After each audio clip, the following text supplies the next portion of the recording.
पांव थक चुके हैं मगर यात्रा अभी अधूरी है। पांव थक चुके हैं मगर यात्रा अभी अधूरी है। कभी करीब आओ और देखो श्री वल्लभ की दृष्टि से कि मेरे माधव की मूरत कितनी मधुरी है।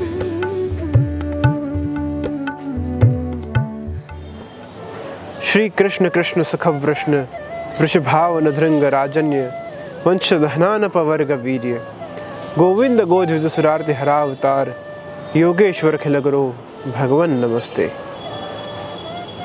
आभीर नारी नयनोत्सवाय वृंदावनी यदभद नर्तकाय पूर्णेन्दुरासोत्सव मंगलाय श्री कल्याण रायाय नमो पराय।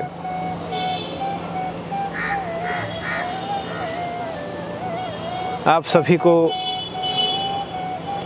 जीवन यात्रा के इस यात्रा में बहुत स्वागत है। जीवन यात्रा जैसे कि हम इसके तीसरे चरण पे आए हैं, सत को जाना, चित्त को जाना है और अब आनंद को जानने की ओर हम आगे बढ़ रहे हैं। हम सब अनुभव करते हैं, पर क्या हम जानते हैं कि आनंद वास्तविकता में क्या है?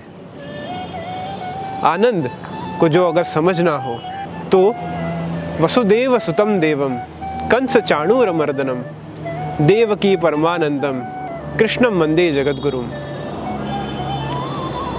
इस जगत में केवल ईश्वर साक्षात आनंद है, प्रभु का स्वरूप सच्चिदानंद है। इस जगत की रचना उन्होंने अपनी इच्छा से की है। जगत की उत्पत्ति का कारण आनंद ही तो है। श्री कृष्ण है वो सदा है, इसलिए वे सत्स्वरूप हैं। वे चेतन हैं, इसीलिए वे चिद स्वरूप हैं। वे पूर्ण हैं, इसीलिए उनका स्वरूप आनंद का है। पूर्ण पुरुषोत्तम श्री कृष्ण के सदरूप से जो जड़ पदार्थ हुए वो निरानंद स्वरूप हुए। उनके चिद रूप से जो चेतन जीव प्रकट हुए वो गुप्तानंद स्वरूप हुए। ये जो चेतन जीव हैं वे सदंश की सहायता से ही आनंद को प्राप्त कर सकते हैं और आनंद को अनुभव करते हैं। हम सब परमात्मा के अंश रूप हैं। जैसे कि अग्नि में से चिंगारी निकलती है और वह एक चिंगारी अगर कहीं लग जाए तो सब जला देती है, क्योंकि उस चिंगारी में अग्नि का अंश होता है। इसी तरह भगवान से अंश जीव का प्रागट्य होता है, इसलिए ही अंश जीव है। यानी कि हम में जो प्रभु के अंदर है वो सदात्मकता, चिदात्मकता और आनंदात्मकता होती है।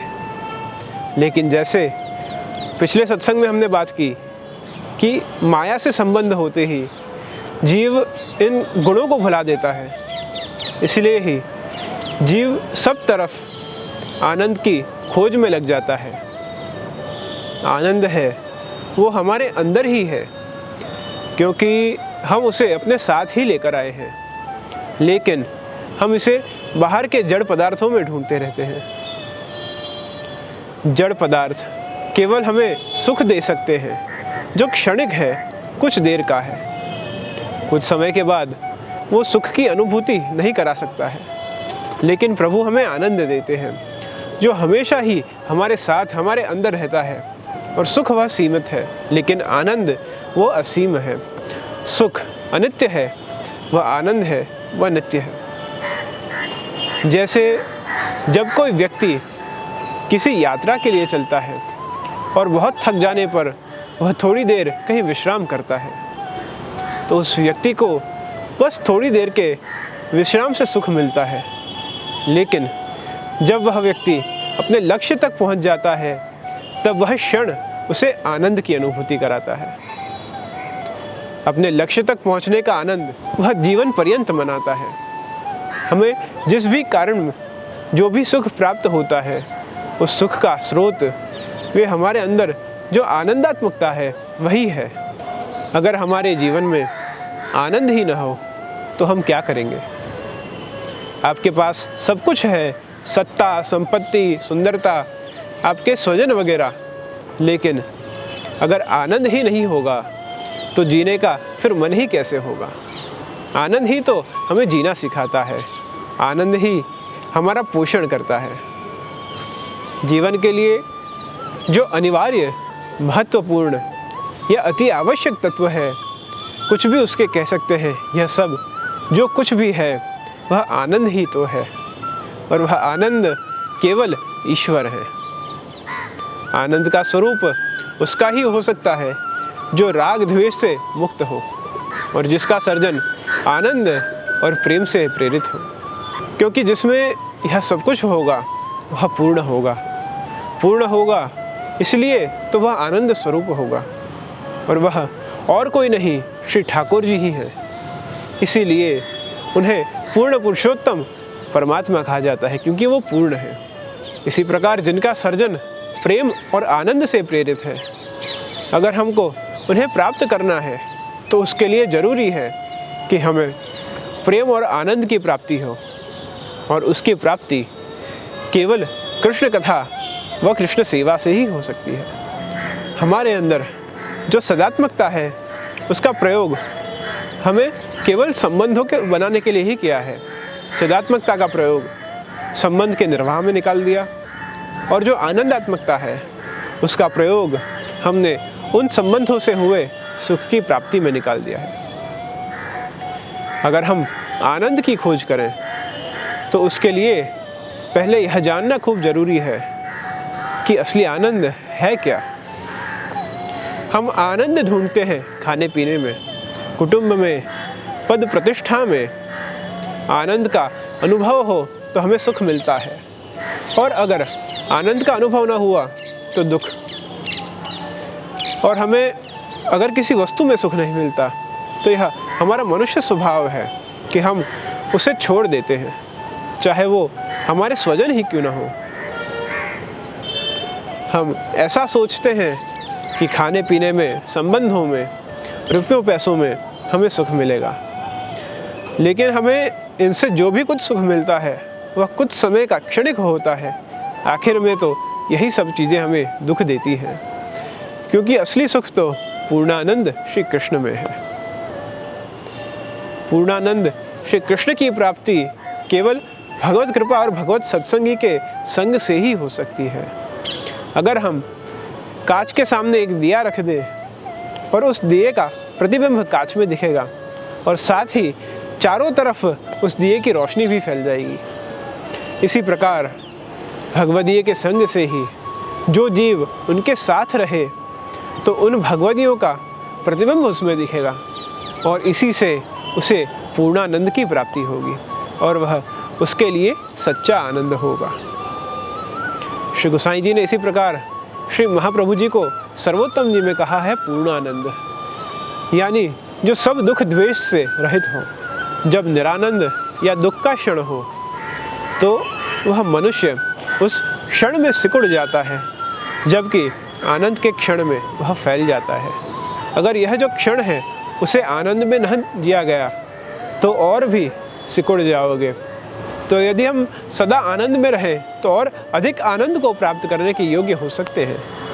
जैसे नृत्यकार है वह नाचता रहता है, अपनी प्रैक्टिस जारी रखता है, तो यह संभावना रहती है कि उसे और बड़ा नृत्य करने का अवसर मिले। गीतकार गीत गुनगुनाता रहता है तो और गीत उससे पैदा होता है। जीवन तो जीने से बढ़ता है। जितना हम हर कार्य को करेंगे और रस लेंगे, जिस कार्य को दोहराते रहेंगे, तो हमें उतना आनंद मिलेगा। जीवन है वह एक अवसर है, इसका हर क्षण अमूल्य बनाया जा सकता है, लेकिन बहुत से लोग सोए हुए हैं। ज़रूरत है तो उनको जगाने की, क्योंकि वह आने वाले कल के बारे में सोच सोच कर दुखी होते रहते हैं कि जाने कल क्या होगा। कल को भूलो, आज है वह पर्याप्त है। यदि अगर कल को भूलकर और आज में जियोगे तो आने वाला कल जो आएगा वो और भी सुंदर फल लाएगा। आनंद है वह अंतर यात्रा है और दुख वो बाहरी यात्रा है। आनंद है वो अपने भीतर जाने से मिलता है और दुख वह बाहर निकलने से। आनंद के इसी प्रकार 3 प्रकार हैं। पहला, वो कभी घटेगा नहीं, और दूसरा, वो हमेशा बढ़ेगा। और जो तीसरा प्रमाण है वह है कि उसके सिवाय और किसी में आनंद नहीं मिलेगा। आनंद में मनुष्य खुद को भूल जाता है, चैलेंजेस को भी, या मुस्कुराकर हुए वो पार करने की जब ताकत आ जाता है तो वह आनंद की स्थिति हो जाती है। आनंद वह है कि पहले हमारे मन में प्रकट हो, और जब मन में प्रकट हो जाता है, जो अंदर प्रकट हो जाता है, जब वो बाहर प्रकट हो जाए तो उसको आनंद मानना चाहिए। श्री ठाकुर जी पहले श्री नंदराय जी के हृदय में प्रकट हुए। नंद घर आनंद भयो, ऐसा हम गाते हैं, बोलते हैं। ऐसा नहीं बोलते कि नंद घर कृष्ण भयो, नंद घर परमात्मा भय, क्योंकि श्री ठाकुर जी का पूर्ण स्वरूप ही आनंद है। श्री ठाकुर जी का स्वरूप आनंद करपाद मुखोदरादि, यानी उनके हस्त, चरण, मुख, उदर, चिबुक, नाभि, सब कुछ भी पूर्ण स्वरूप आनंदमय है। श्री आचार्य चरण ने श्री नंद कुमाराष्टकम में आज्ञा की है, सुंदर गोपालम उरुवनमालम नयन विशालम दुःखहरम वृंदावन चंदम आनंद कंदम परमानंदम धरणीधरम। इसका अर्थ है कि गायों के प्रतिपाल इतने सुंदर श्री ठाकुर जी हैं, जिनके विशाल नयन हैं, और इन विशाल नेत्रों से वे जीव का दुख हर लेते हैं। ऐसे वृंदावन के चंद श्री कृष्ण आनंद रूप उत्कृष्ट आनंद वाले हैं। श्री आचार्य चरण हैं, वह श्री कृष्ण के मुखारविंद रूप हैं। इसीलिए श्री गोसाई जी ने उनके दो नाम बताए हैं, आनंद है, परमानंद है। श्री वल्लभ ने दैवी जीवों के उद्धार के लिए बहुत यज्ञ किए हैं, प्रयत्न किए हैं। उनके केवल स्मरण मात्र से सभी दुखों का नाश हो जाता है। आनंद है, परमानंद है। श्री कृष्णास्यम कृपा निधि है, दैवोद्धार प्रयत्नात्मा स्मृति मात्राधिनाशन है। अगर हम इन परमानंद स्वरूप का सेवन व भजन करेंगे तो हमारे अंदर कभी भी अप्रसन्नता, ग्लानि आदि का कोई भाव उत्पन्न ही नहीं होगा। अगर हमें चाहिए कि हमारे जीवन में हर समय आनंद हो, तो हमें आनंद परोक्ष कृष्ण का, कीर्तनों का निरंतर श्रवण करना होगा। उन आनंद स्वरूप के निरंतर दर्शन करने, वाणी से उनके नाम गुण कीर्तन बोलने चाहिए। आनंद स्वरूप नंद नंदन श्री कृष्ण का आस्वादन करना होगा और आनंद अनुभव करना होगा। इस प्रकार से जैसे हम श्वास लेते हैं, ऐसे ही आनंद भी हमारे जीवन में वह स्वाभाविक बन जाएगा। तो इसी प्रकार आनंद को स्वाभाविक बनाकर क्षण क्षण में आनंद करें, क्षण क्षण में प्रभु सेवा में आनंद पूर्वक प्रभु की सेवा करें, और यह यात्रा को, जो जीवन की यात्रा है, वह आनंदमय रूप से पसार करें और आनंद से रहें, आनंद से प्रभु की सेवा करें, और उस परमानंद में हम मिल जाएं, हम विलीन हो जाएं। ऐसे पूर्ण पुरुषोत्तम आनंद कंद श्री कृष्ण के चरण में इस सत्संग को समर्पित करते हैं। शुभम भवतु, कल्याणमस्तु।